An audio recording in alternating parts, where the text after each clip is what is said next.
سپورټس آیټمز پیج کې مونږ یو او دلته کې مونږ په دې کې دا دغه ډسپلی کول غواړو چې دلته کې کوم سپورټس آیټم چاته ایشو شوي نو هغه دې مونږ ته دلته کې وښایي ټیک ده نو مونږ به راشو خپل مین کوم باډي چې ده دلته کې او په باډي کې به مونږ ته شو کېږي یو خو به دا سیریل نمبر شو کېږي ټیک ده بل به پلیر نیم شو کېږي بل به player NIC به شو کېږي player name او دته چې کوم آیټم اساین شوی دی هغه آیټم او که فرض که مونږ په دې کې دا څه ایډیټینګ کول غواړو نو ایډیټ بټن به مونږ ته دلته کې شو کېږي صحیح ده او د دې نه پس بیا دلته کې دا کوم رو چې ده په رو کې به مونږ ته اولنی کې به دې نمبر شو کوي سیریل نمبر 1 2 3 به شو کوي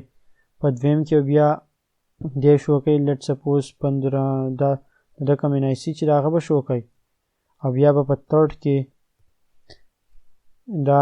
هغه شو کوي صحیح ده دا یو بټن به موږ لرو کو د ویو دا او د ایډیټ دا بټن بدلته وي او دا ایکسترا کم نور دغه چې د ټیبل روز چې دی هغه به هم لرې کوتې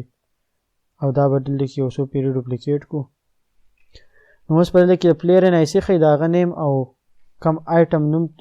نوم پکې مونږ پاتې کو نو هغه به پکې هم ضروري ده چې د آیټم نیم دې شو شي نو هغه به یې دلته کې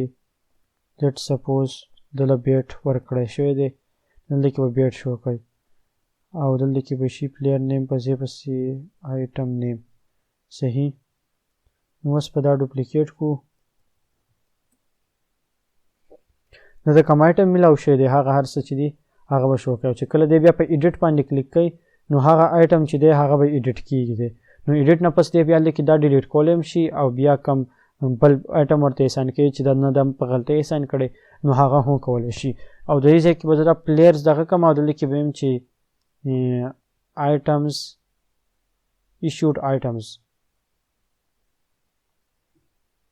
هغه هیډینګ چې دی هغه چېرته لاړو دلته کې دی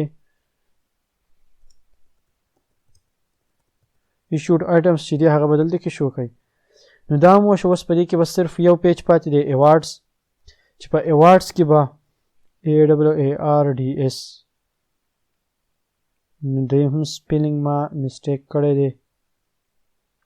AWARDES